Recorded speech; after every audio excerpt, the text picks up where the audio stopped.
Oh my goodness.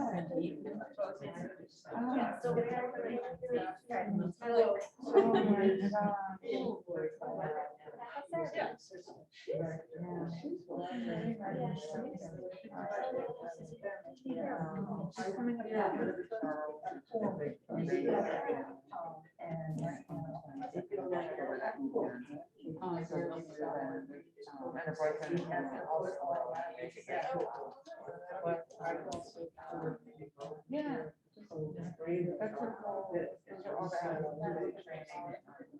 Well, it is. Yes. That's great. And where's she trained? Yeah. Great. More keepers on the Georgetown side, and she was on the other side. And what's that? Where are you still? She was in Roslyn. Oh, never mind. Sorry. Yeah, on the other side of the border. Yeah, You miss DC? I do a lot. Yeah, Sam and I both miss it, but we're also both trying to get New England. It's a little bit competitive, but we went back in July to see our friends. So great, but I'm glad I could follow you. It's important. I'm really lucky. I just see how that's great.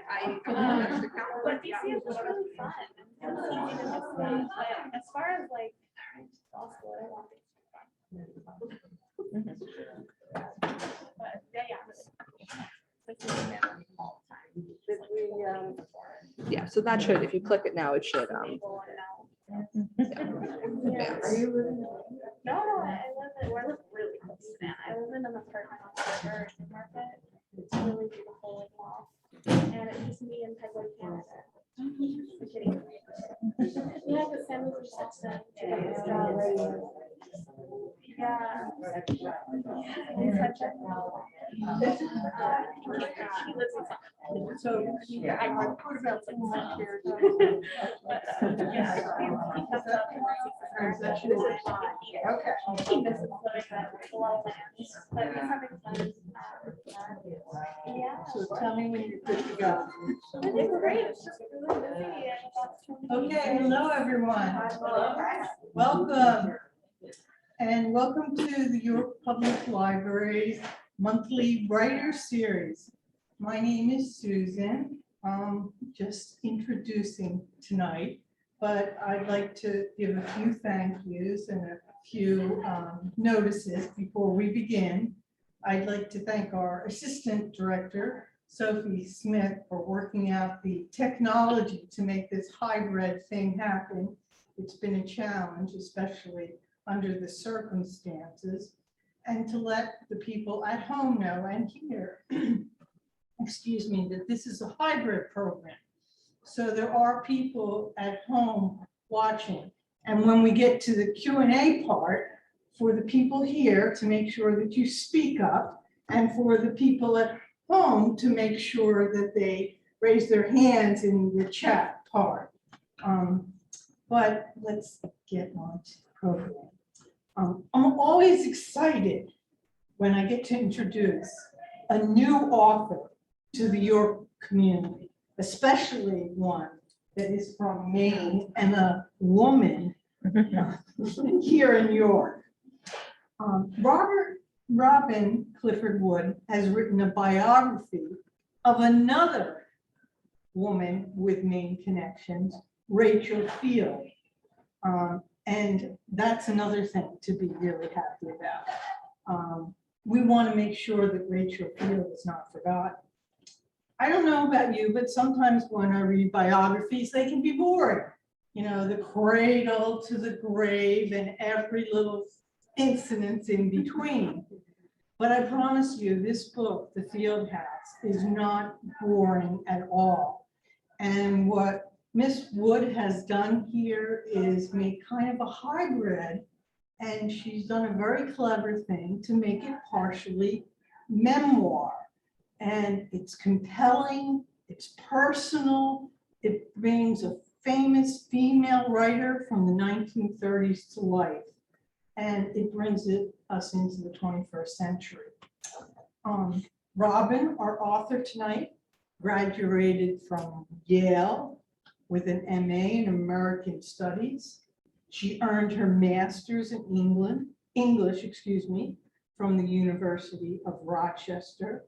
She gained an MFA from the Stone Coast Writers Program here in Maine. She's been a poet from the age of 8, something she had in common with Rachel Field. Her essays and work have appeared or been heard in many places: Solstice Literary Magazine, Port City Life, Maine Public Radio. This particular book, The Field House, was recommended in Down East Magazine as a spring best reads for summer. She was also most recently a columnist for the Bangor Daily News.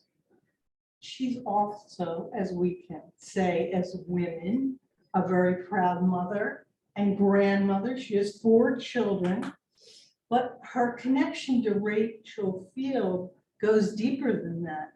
She bought Rachel's Field's house in Maine, and that's like incredible. This book required extensive research, and she went from Maine to California to New York to Louisiana, met all sorts of people, went all sorts of places and everywhere in between. She's a very unique person, and she's become the Rachel Field expert, and I'm really delighted to have her with us tonight. Welcome. Well, that was, I think, the best introduction I've had so far. So thank you so much for that, Susan. I don't even need to give the talk now. And many thanks to you, Susan, and to Sophie for helping me arrange this event. And just in case you guys don't know the policies, I inquired, and I am fully vaccinated, and they said it's okay for me to have my mask off, which I hope will make it easier for you to understand me and for viewers at home to understand me as I go through this talk. This is a wonderful event, largely because I get to see all of you in person. This has not happened too many times since the book was published in May. And it's really wonderful to feel the energy of your human presence here in the room. So thank you all for coming. And thank you to the rest of you. I also have been hugely grateful to this new technology that has been developed so rigorously over the last 2 years that has allowed people, I've had people attend my talks from Hawaii and from all over the country. And that's a big privilege too. So this is a great grouping from every direction. I have a question. Where did you guys come from today? I know some people are from Massachusetts. Anybody else come from? Cambridge, Massachusetts. Oh, wow, great. And the rest of you are from nearby or York? Wonderful. Well, this is my first time to the York Public Library, and it's a beautiful facility. And I always like to put a plug in for libraries. Thank goodness they've been here in the last couple of years, because I just have been so impressed with my local library up in Hamden and what everyone has been doing and how much support I have gotten as a new writer from libraries. So let's continue to support our local libraries everywhere we go. A couple of things I don't want to forget. I have some books for sale. I'm happy to sell after the talk. If you already own a book and you say, darn it, I wish I had brought it to get Robin to sign it, I have some book plates, so I can sign a book plate for you if you like, and you can take that home and stick it in your book. I also have this collection of Rachel Field books. It's a very small collection. Rachel Field was a prolific writer, and this is, I think she wrote 32 books. So I don't think I own every single one, but quite a few of them. And here's just a collection for you guys to browse through if you're interested later on. As you may know, how many of you have already read the book? and the rest of you are, have not. Okay, this is great. So I can give you even more of a thorough introduction to the book. But Rachel Field, let's see, are we ready to dive in? Any other business I need to take care of? I don't think so. So this whole project began because of this little island, which is one of the Cranberry Islands. There are 5 Cranberry Islands in this archipelago off of Mount Desert Island, which is Acadia National Park. And Sutton Island is one of the smaller ones. There are 2 year-round communities on 2 of the other cranberries, Great Cranberry and Little Cranberry Islands. And Sutton is a mile long and a half-mile wide, and it only has seasonal residents at this point in its history, largely because the water is all overland, so they can't have water through the wintertime. Everything has to be drained. There's about 25 or 26 houses on it, and my husband's family began going to Sutton Island in the summers in the 1950s. And that was how this connection began way back when in my husband's family. And I fell in love with this place when I first saw it in 1979 when we were dating. And this island immediately captivated my imagination. And I've got some, well, I think the next picture is, I'll just give you this view. This is looking out at, I believe that's Cadillac right there. Looking out across the Western Way. It's a very beautiful place, and we spent probably 14 summers in the family home there, even after I started having kids, and we bring our kids there every summer. And it wasn't until 1993 that we learned about this house that was for sale on the island. This doesn't happen very often on this small place. And I had heard of Rachel Field only since coming to Sutton Island for the first time. How many of you had heard of Rachel Field before you heard about this book? Okay, so once again, it's less than half of you. And this is, that's a pretty good number for, in general. And in Down East Maine, people tend to have heard of her, but in general, her name has been kind of disappearing from view. But as a Sutton Islander, I heard about her quite a lot, especially one particular poem, which all island dwellers fell in love with. And this is one of Rachel Field's most famous poems. I'm going to recite it for you. If once you have slept on an island, you'll never be quite the same. You may look as you looked the day before and go by the same old name. You may bustle about in street and shop. You may sit at home and sew, but you'll see blue water and wheeling gulls wherever your feet may go. You may talk to the neighbors of this and that and close to your fire keep, but you'll hear ship whistle and lighthouse bell and tides beat through your sleep. Oh, you won't know why, and you can't say how such change upon you came. But once you have slept on an island, you'll never be quite the same.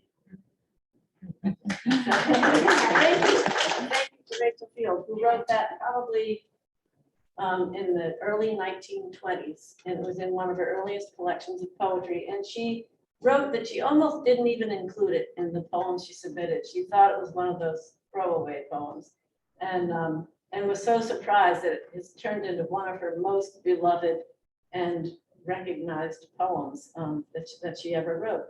And I think anyone who has ever spent a night on an island or spent time on an island has a feeling for why that is. And that poem really reached me. And so when Jonathan and I went to look at this house, I'll show you a picture of it now. This makes it look awfully grand. This is an aerial view of the field house with its brand new roof, second roof we've put on in the last 20 years. And that's looking across, that's looking north towards Seal Harbor, just to orient you. The right-hand bump is Cadillac. And as you can see, the house is really a conglomeration of multiple buildings. You can't even see the fourth one. There's the big main structure, and then a little square kitchen building, and then an L-shaped building with 3 bedrooms in it, which used to be way back, even before Rachel's time, it housed the staff that helped the wealthy family run the place back in the, gosh, when would it have been, mid 1800s or something? No, it can't have been. Very earliest 1900s. And then there's a square back studio room, which is where Rachel did her work. And before her time, it was the laundry room. There's an old slop sink back there. And irons, the old fashioned irons in a wood stove. They used to heat the irons on the wood stove and iron the laundry back there. We read accounts of all of the serving women on the island gathering in that cozy little place during their break time to hang out together. So, but that was Rachel's workroom where she did a lot of her writing when she was on the island. So I had heard some of this lore, but very little. And I had heard about other writers who had also lived in the same house, writers and artists and a composer. And I had been an aspiring writer most of my life. And I was so excited about this notion of buying a writer's house. And when we first walked up onto the steps of this porch, it was in bad shape. The roof was leaking. There was a tree growing through the edge of it. The floorboards of the deck, which connects it all, were rotted and soft. And it was very, very dusty, and no one had lived there for 8 years.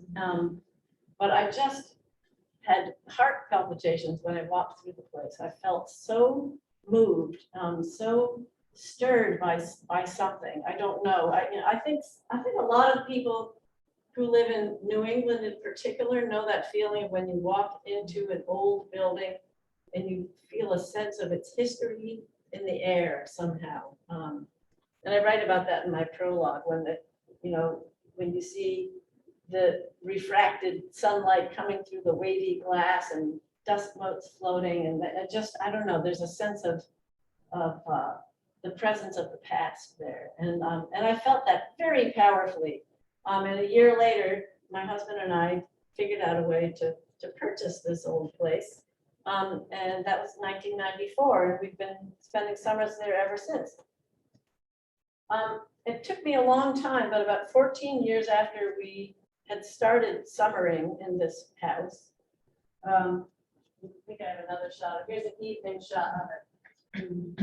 And there's my middle daughter and my granddaughter, really tiny at the base of the stairway up there. Here's an evening shot from the rock that front. So I began to get curious about this woman who used to live in my house. She really stood out more than any of the other former owners. And I began to read her books, I began to read her poetry, and I started to poke around and try to find out what I could about her. But there wasn't much there. And at the same time, I was trying to launch a fledgling writing career. I couldn't even call it a career. For a long time, I couldn't even say that I was a writer without sort of blushing and kicking the ground. I didn't feel like a real writer at all. But I joined Maine Writers and Publishers Alliance, which some of you may be familiar with, a fantastic organization in Maine for writers and publishers, and any interested people in the field. And I went to one of their events, and I bravely pitched a story to the editor of Port City Life magazine. I said, well, I wonder if you'd be interested in me writing about sharing a summer house with this famous writer from the past. And of course, she hadn't heard of Rachel Field, but I tried to explain she won the Newbery, which was the first woman to win a Newbery Award for children's literature. She won the National Book Award. She had several books made into films. One of them was nominated for Best Picture, and she moved to Hollywood, which is where she spent her final years. But then she died very suddenly and quite young. She was in her 40s. And there was very little explanation for how she died. And so there's all these mysteries around her life that no one seemed to know about. She also had a sister who used to go to Sutton with her and then stopped. And wow, what happened to her? Where did she go? And when I started asking around in the Cranberry Isles, what people knew, they said, well, I think maybe she had infertility trouble. And someone said, oh, I think her sister went crazy. And someone said, no, I think she did have a child. And they said, well, where is the child? And I said, I don't know what happened to them. So there were all these things piquing my curiosity. And these are the things I shared with this editor. And she said, sure, that sounds great. Write me a story. It'll be due in, I don't know, it was pretty far ahead. I had like 8 or 9 months to work on it. And so I dove right in and I started my research then and gathered enough material for 10 times the 800-word article that they wanted. And I said, I'll just write the whole biography. I'll take a year and write the whole story. So that was 9 years before I finished. I just had no idea what I was getting into. And it turned into really a life-changing voyage for me. Not just the traveling around the country, but getting to know this woman by reading her letters in all of these archive collections around the country, and by reading all of her works and finding parallels between her fiction and her poetry and her archival letters talking about her life just was so intriguing to me. And not only that, I gained so much admiration for this woman the more I read about her. And what I discovered over time, I had a faculty mentor at the Stone Coast program in 2013 to 15. I did this MFA program in creative writing. And I partly went because I thought maybe they can help me push through finishing this darn project. It's just, I kept trying to put it away. And then because I had started writing articles about Rachel Field, I had given some talks about my research in Southwest Harbor and the Dirigo Pines and in Stockbridge, Massachusetts, where Rachel was born. And so I started getting this reputation as the Rachel Field expert. So I'd get a call from someone with questions about copyrights, or a call from someone who said, can you read Rachel Field poetry on top of Cadillac Mountain for our big poetry day? And a fellow Sutton Islander flew me to Tampa, Florida to speak about biography in his literary conference when I had no business calling myself a biographer yet, but all of these things kept pulling me back into the project every time I started to start saying, this is too hard, it's taking too long. And then something would happen. Or the other thing that's happening is that I caught the bug. I got addicted to this treasure hunt.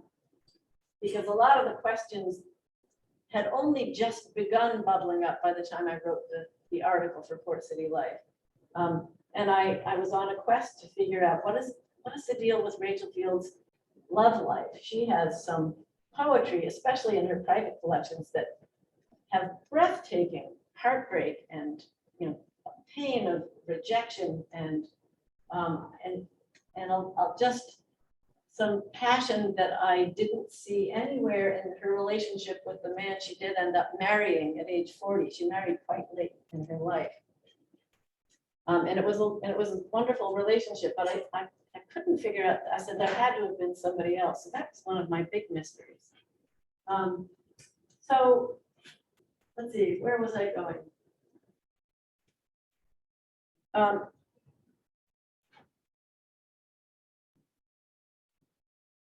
Feel free to jump in and direct me somewhere. So I guess one of the things that kept me going was the fact that my curiosity got the better of me, and the other is that circumstances kept pushing me along through this project. I'm going to show you a few more pictures just to get you a little more oriented. My husband got a drone from our children for Christmas, so we have our first aerial shots now. And these are, a lot of these are early spring, so it's not very green yet. And I've got just some atmosphere shots. That's we do not have a dock to get to the field house. we have to take the Beal and Bunker mailboat to the, what's called the town dock. It's the one shared dock on the island, and it's about a mile away from our house. There are no roads. There's only footpaths, so people push their stuff in a wheelbarrow or carry it in backpacks to get it across the island. But a few people on the south side of the island have docks. There's many more docks on the south side. It doesn't get the weather as heavily, so. And I find them very picturesque. That's looking across at Islesford, which is on Little Cranford. There's the view from in front of our house. And that's in the fall light. That's the best time of year. But I mean, I think it's the most beautiful time of year in Maine in general.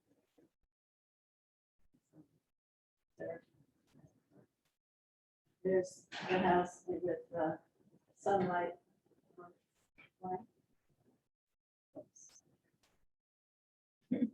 So one of the things that I got to do living in this house that Rachel lived in was I was living amidst her things. So Rachel Field slept in this sleigh bed, and which had been there with the family before she got there. That's my little cousin. I've been there from many years ago. And I found things like this dish towel with her initials embroidered into it, and this key for about 10 years. Welcome. Come on in. Yeah, lovely surprise too. Okay. This was the key that we used to open our kitchen door for the first 10 years that we lived in the place. The key, we finally had to change the lock, so it's no longer a working key.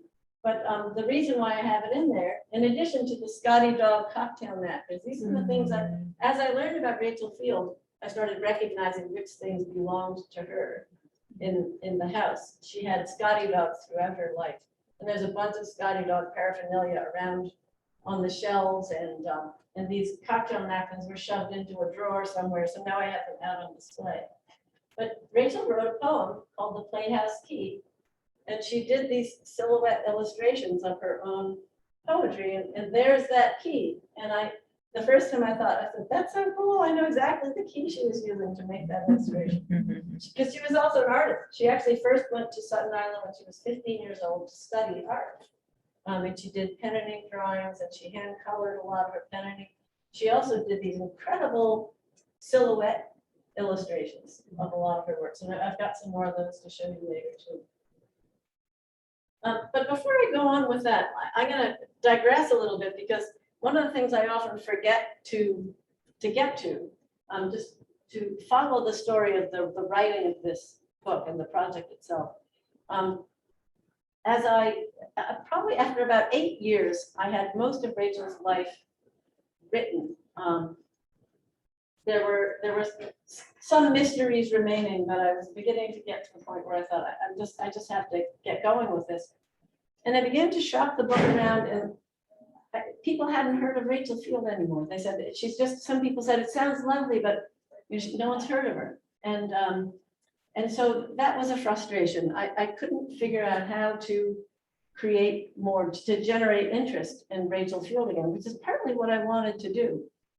I concluded over time that the tragedy of her premature death, which was also followed by some subsequent tragedies in her extended family, I was convinced that made people just not want to have her, not even want to talk about her life anymore because it was too painful.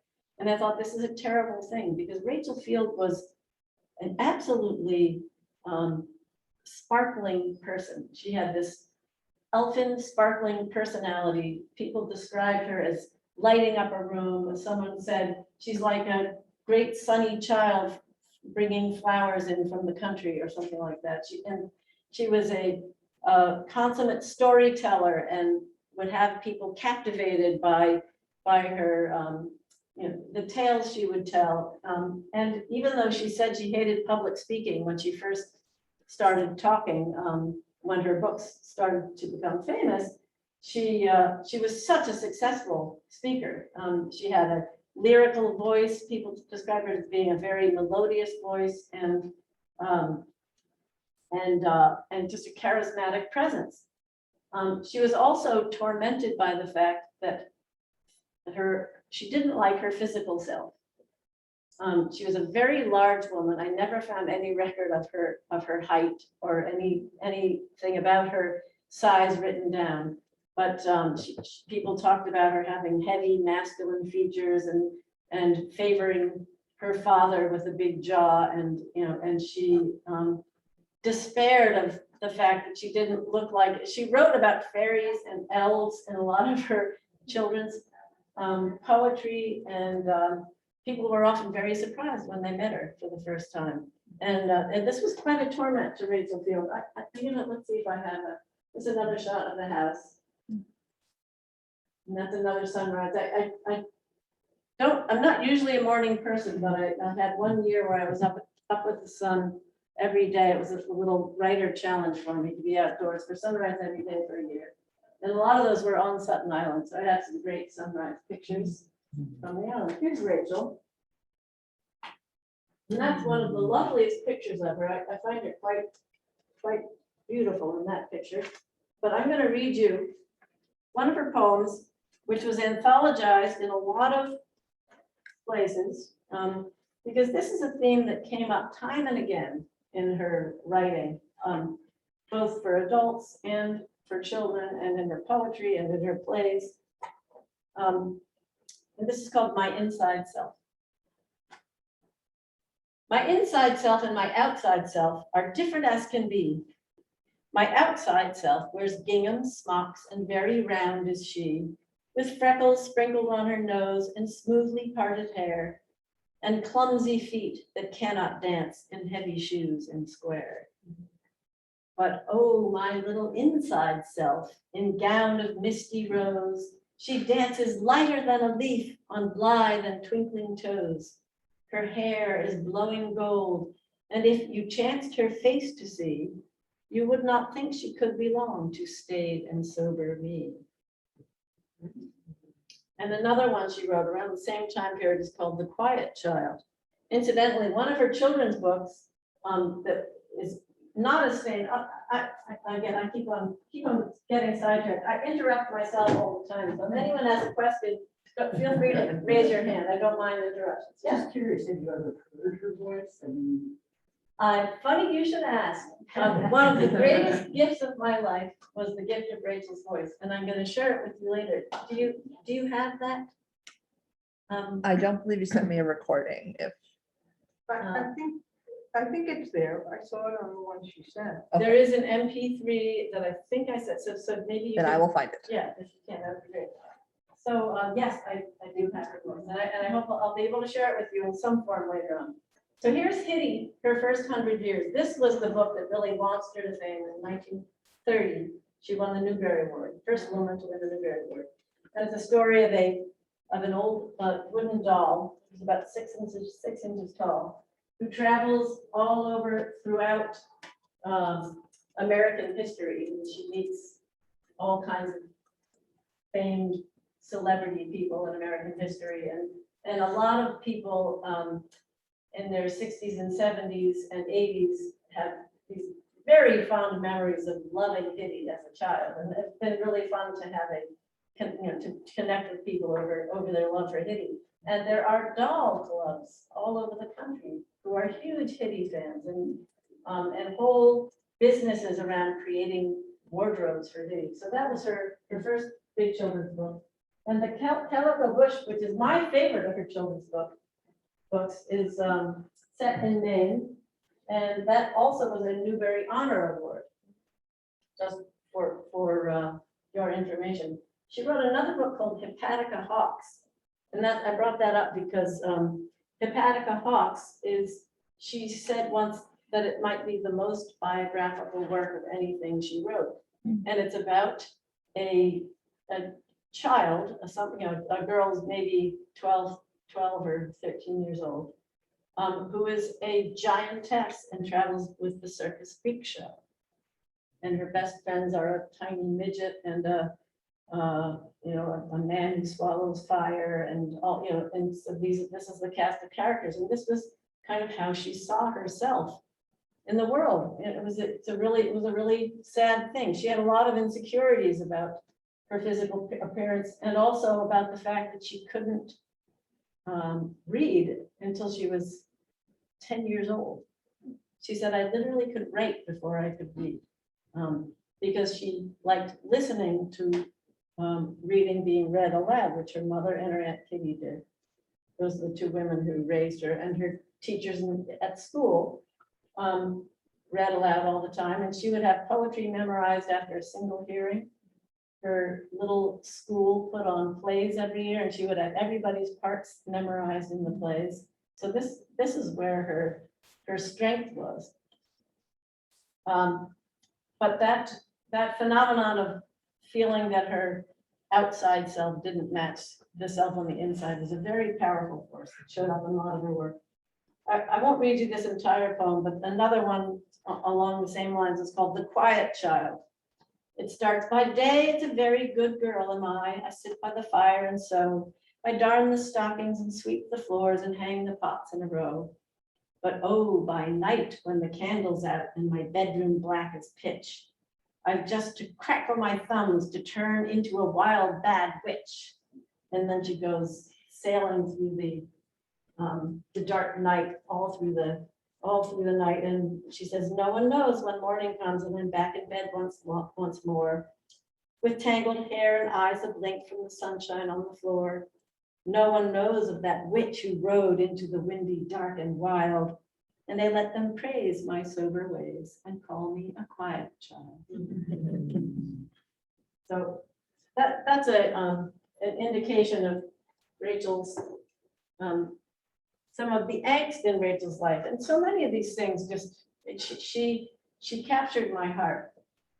So I'm going to actually remember where I was beginning to take you. When I was at Stone Coast, I approached one of my faculty mentors and I said, I keep thinking maybe I'll just go on to a new project, but I can't get rid of this one. Why can't I leave Rachel Field behind? And she said, because you love her. And I was totally taken aback and thought, what are you talking about? And then I thought, oh my gosh, I think that's exactly what has happened. And it was a very moving moment to have someone point out to me what was in me that I hadn't recognized, because I really did fall in love with this woman who I never got to meet.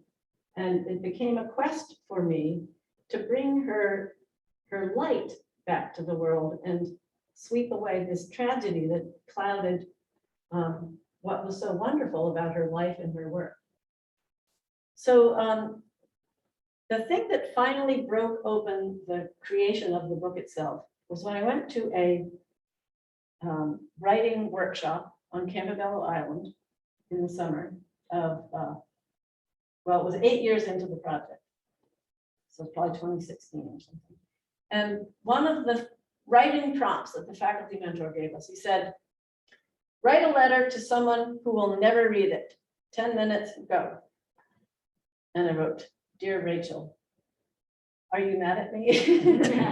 And that was the first one. That letter, that line was not in the book, but I think I struggled with wondering if she would support what it was that I was doing, because in the end, I did reveal a lot of things that had been, deeply buried for quite some time.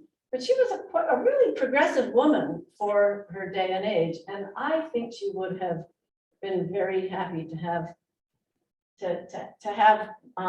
the positive aspects of her life, the beauty that she wrote about, that she wanted to bring out in everything she did, even through hardship. She just was a philosopher and a lover of beauty, and occasionally dipped into the sentimental, but she didn't like that, but recognized that sometimes she slipped there inadvertently. So what I decided that I wanted to do was so I wrote that letter to Rachel Field, and this was a breakthrough for me, because people had been telling me that I should put myself into this story for years, and I resisted it forever because I thought, this is not my story, this is Rachel's story. I don't want to insert myself. But it became clear that one of the coolest things to people was the fact that I shared this house. And I haven't even gotten into a lot of the, these sort of uncanny coincidences that seem to keep linking us. All of the archive collections that had the lion's share of stuff, of letters about and written by Rachel Field, happened to be where I was going to be with my family anyway. When my kids were at Yale, I got to go to Yale because there was a huge collection in the archives that I discovered. I had a daughter who played softball in California with the year I was working on the magazine article, and I went to study Rachel Field's California years because I was flying to California anyway. And then the mystery lover question was finally resolved the summer I was going to go to Tulane to drive my daughter to Tulane for the first time because she was transferring down there. And a couple of weeks before we left, I pulled out my notes for the umpteenth time and I stumbled upon the name of Lyle Saxon. And there had been this thing she wrote on the island that said, it was a diary with her mother's entries in it from 1928. It said, Rachel and Lyle, all devotion. She has an almost maternal care of him. And I'm like, ooh, maybe this is, who's Lyle? And I couldn't find Lyle for years. And but that day I found Lyle Saxon in the notes.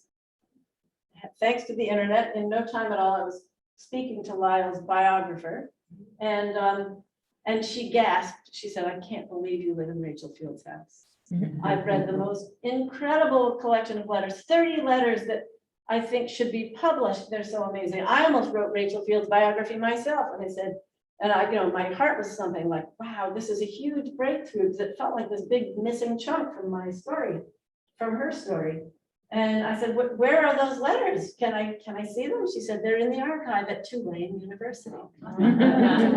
So 2 weeks later, instead of moving my daughter into her apartment, I hauled her in and she was my research assistant. Spent hours reading these amazing, hand decorated, colored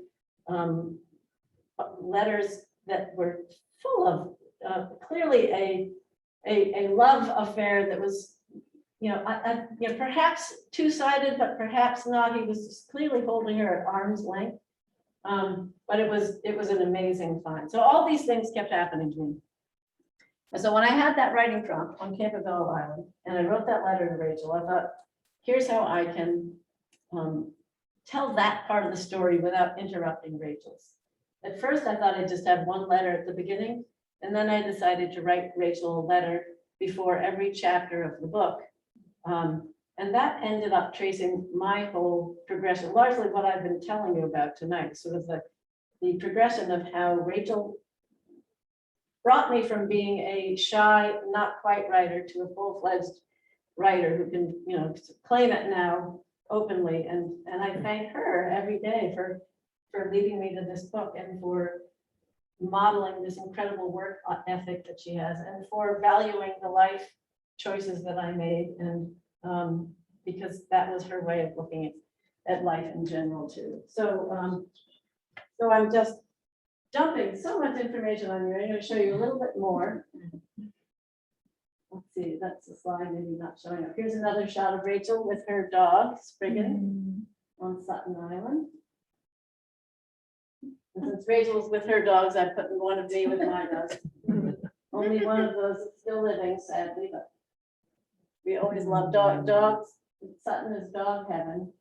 There's a historic shot of the front of the house. That railed trail is no longer there. Here's an example of her handwriting, which I grew to know very intimately. And it tells the story of buying the field house in 1922. She'd been going to the island since 1911.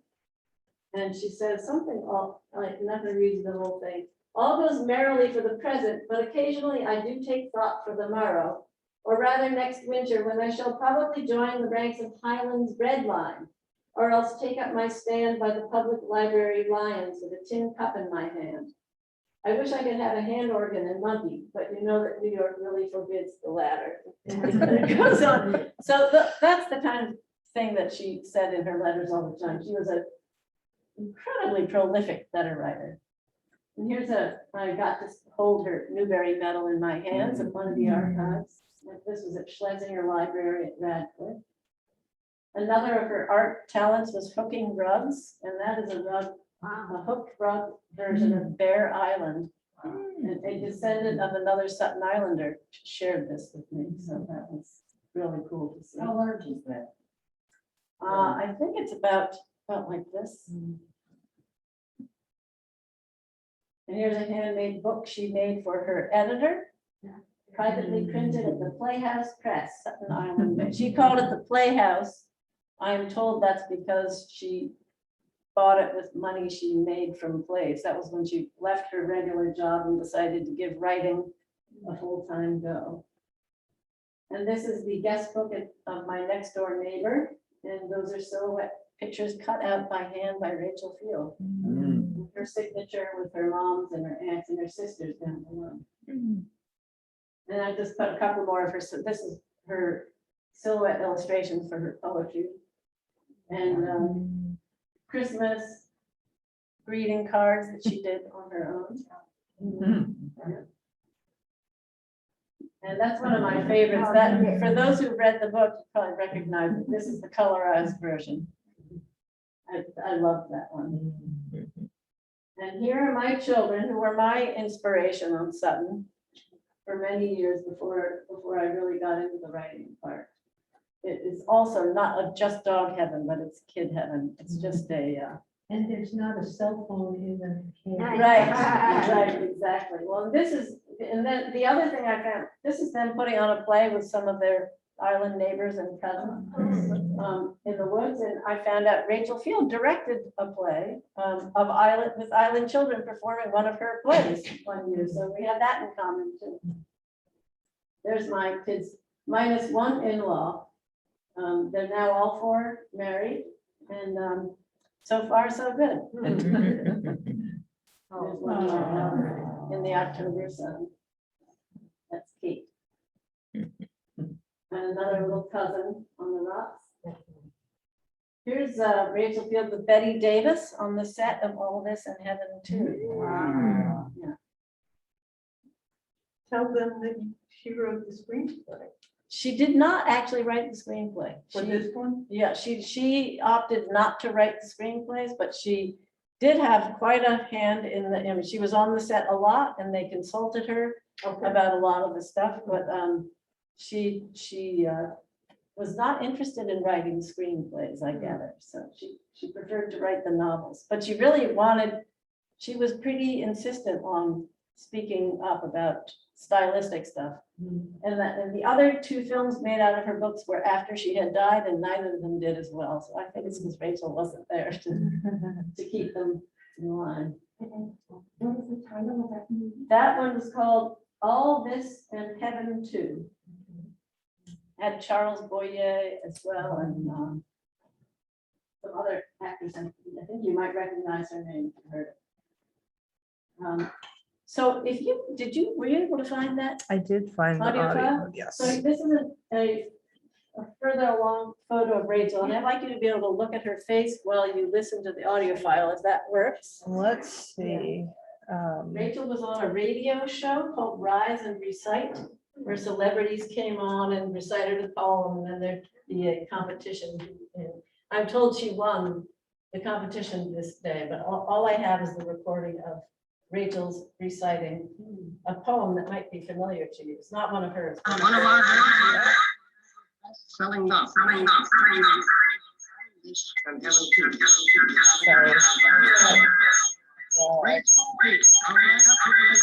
Sorry, I need to transfer the file to the other computer so that it will play without the feedback. So just one Okay. moment, I apologize. Can I play it off my computer? Because I have it. Yes, it probably will work there. I don't know I'm if I- sorry I didn't have this prepped. That's okay. And I forgot to ask you about that. So will I need a wire though to plug into whatever you're doing? I'm not sure I that'll work. think I can just share the file to my other computer. That might be It's the, okay. Okay, that might be easier. sorry about that. That's okay. That's okay. Let's see. I'm open to any questions you guys have now while Sophie's looking for the recording. Anything come up along the way, any blanks I left or trails I started down that I didn't finish going down? When did she pass away? Did you meet anyone that ever knew her? I met two people that had met her in person when they were children. Well, From only the island or? one from the island, one I only spoke to by phone.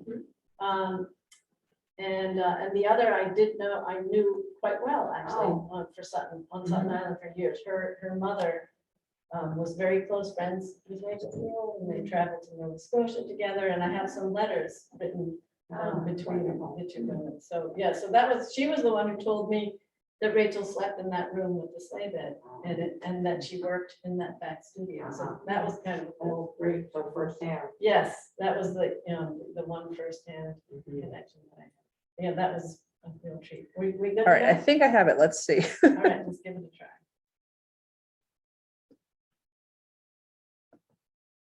You've all read All This and Heaven Too. If you haven't, you ought to, because it's a great book. It's written by Rachel Field. Come right up here, Rachel.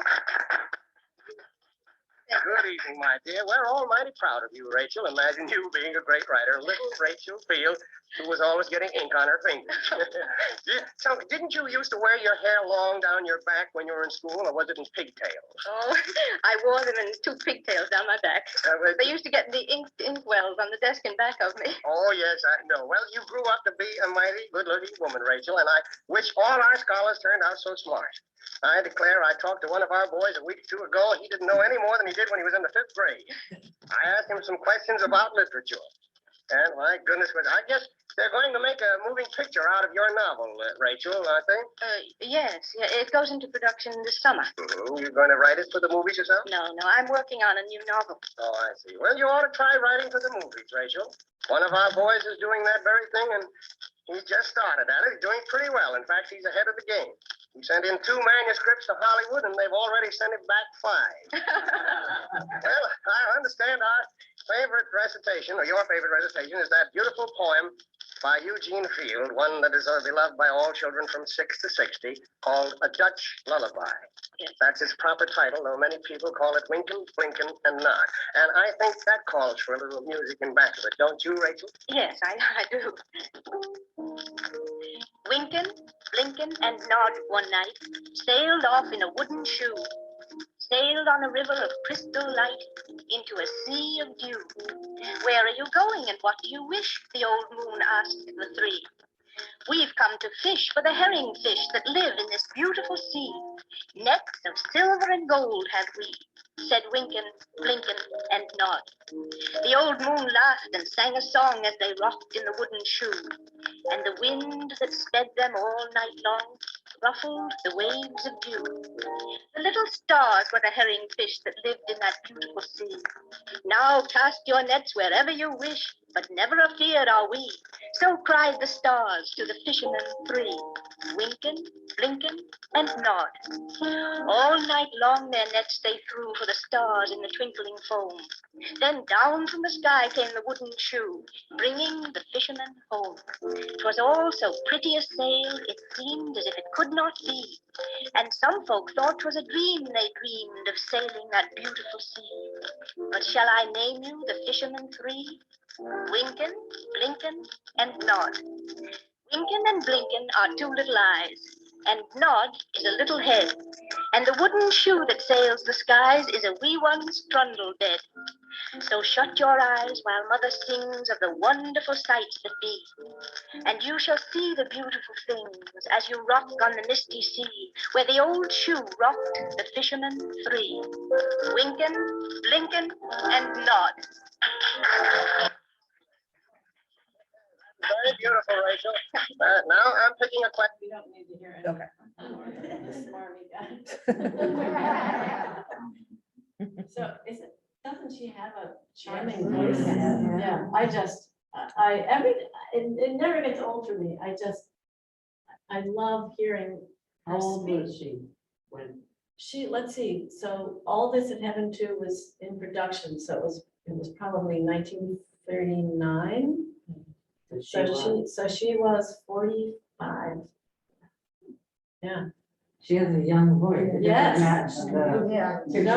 No, that's right. I mean, I'm imagining her voice as a child when she played Rebecca of Sunnybrook Farm. And at age 9, she played Shylock in The Merchant of Venice.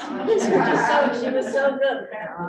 But hearing her voice, I can kind of imagine her capturing people on the stage. So, yeah, I just think, I mean, I never stopped thanking Bruce Commuson, and it just kills me that he sadly died before the book was finished. But I'd like to mention his name every time, because he had a huge Rachel Field collection. He created a corner of the Historical Society dedicated to Rachel Field, and he had just an incredible collection of stuff, and he provided me with a lot of things, but this was the gem of all gems for me, to be able to hear her. I wish I could see her in color, or see her in real life, but that was a great thing to have. Any other questions? Do you have any questions on the chat? I will inquire. The book, by the way, is in its 4th printing now, so I've been extremely gratified to see it really capturing a lot of people's imagination. I think it reaches people on many levels. A lot of people just are very affected by Rachel's writing and by her spirit and her character. It's really quite, even though it's a sad ending, I hoped it wouldn't end up being a book that makes people sad, and my sense is that's working out okay. It's, uplifting people up more than not. Yes. Could you tell us more about her husband and your life after she got married? Yes, her husband was Arthur Peterson. He was a Broadway actor, and Rachel Field was a very pedigreed woman, even though her father died and she was fairly poor, her own family growing up. She came from a pretty aristocratic family in Stockbridge. And so there was, you can read between the lines. It's not that subtle. She writes letters where she said, everyone keeps asking me, are you sure? Until I just want to throw my hands up in the air, because I don't think he had been to college, and he was an actor. He was not really the kind of, didn't come from her social echelons, let's put it that way. And again, that's another thing that came up a lot, is people crossing social boundaries in some of her novels, which is another thing that I think appeals to people from all ages in one way or another. But they, though they married, like, he was quite a bit younger, 8 years younger, I think. But they did end up adopting a child together eventually. They had not been able to get pregnant, but they seemed happy together. But it felt like Rachel was the spirit in the family. I think she carried her husband along in a lot of ways. He had some ups and downs, and she helped him find work, and he didn't seem terribly happy, and certainly didn't ever seem to pull himself very high after her death either. So, but during that stretch of time, I think she had blissful time. I think all of her wishes in life had been fulfilled for that stretch of time, and that was a lovely thing that she achieved that. Yeah. What is the Historical Society that has a collection? You mentioned that. That's on Great Cranberry Island. It's the Great Cranberry Island Historical Society, and they have a cafe there. This is just in the summertime, and I'm not sure how far into the fall they may be already closed. I don't know. But yeah, they have events upstairs, and it's a great spot. You got to take the ferry to get out there. But it's a pretty fun place to visit. Did I see another hand over here? I was going to ask you, what was the date, the year that Rachel died? 42. 42. So she was 47. Do you think that World War II and the coming, that had something, because the whole nature of the country changed shortly thereafter. Yeah, And I felt that had but she might have been sort of swept away way by certain, that's a very, very good theory. Yeah, that could well be. A lot of things just got pushed aside yeah, at that time in history, no question. Yeah, yeah. yeah. Yes. And was she wealthy? Did she earn money? She made a lot of money. Yeah, she made, I think her advance on All This in Heaven too, I calculated this at some point, but I think it was the equivalent of close to $1 million today. And so I think, yeah, in fact, she left enough money to support her husband and daughter for a long time afterwards. And in fact, I know this is a little spoiler alert here, but her adopted daughter did die young, and it appears that some of that is because after she got her inheritance, she went a little wild. She got too much money too young, and didn't have a lot of the kind of guidance she needed, I suppose. Yeah, she was hugely successful financially.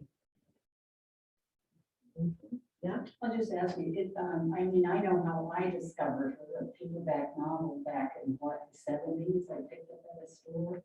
And that's how this came about. Do you think more and more people are rediscovering her? Or, I mean, I know what your quest is, and Yeah. I think that's wonderful. Do you think people are discovering her? I'm hoping that my book is going to generate interest. But I was not conscious that it was happening before that. I'm trying to get my book club in New York to read. Fantastic. Yeah, please. They're Yeah. tough group. I've had it's been so much fun for book groups because there's there's the contemporary story and the story of women, and it goes into the publishing industry and the first women heads of departments and publishing companies in New York City, and then 1930s Hollywood comes in there, and the early days of the rusticators in Maine, and what life was like there. So there's a lot of things for different kinds of interest in there, and it seems to be sparking some pretty good conversation. It's been really fun. So yeah, but book groups, I think, spread the word. And I'm very happy to attend book groups if I can remotely. I've done that a number of times. Robin, I think we just need to thank you Yeah, because Oh, there's a lot of there's a lot of wives of famous men or so-and-so that get lost to history, and this isn't someone that should be lost to history. I agree. Thank you. Yeah, and so that's, something that's important. And the publisher that you had, She Writes Press, Yes. do they have other titles like this that I haven't explored it too much, I must admit, that would be of interest? Oh my gosh, I have, there's such a variety, Susan. So one of the ones that was published the same day as mine is called The Girl in the Red Boots. Okay. And that's another nonfiction. It was written by a counselor, like a psychiatrist, who has been on Sally Jesse Raphael, I think, or one of those big ones from back in the day. And it's all about her relationship with her mother. It's beautifully written. I found it very compelling. And another one, I'm just thinking of these two, that's written by Judith Brusquet Rabinor. And another one is called The Sound of Wings, Suzanne Simonetti, and that's fiction, and that's set on Cape May, and it's 3 women's lives that are from different walks of life, but intersect in this beach community in Cape May, and that's been very successful. Those are a couple of the ones that I've read, but there are so many, I don't even know, I hardly know where to begin there, but I've liked all of the ones that I've read so far. I tend to read the nonfiction since I wrote a nonfiction, but great, Yeah, they've been putting out some really great stuff. Thanks for bringing that up. Thank you so much for coming, everybody. I'm happy to sign books over here if you like, and safe travels home, whether it's near or far. Thank you. Thank you for inviting me. I'm so glad.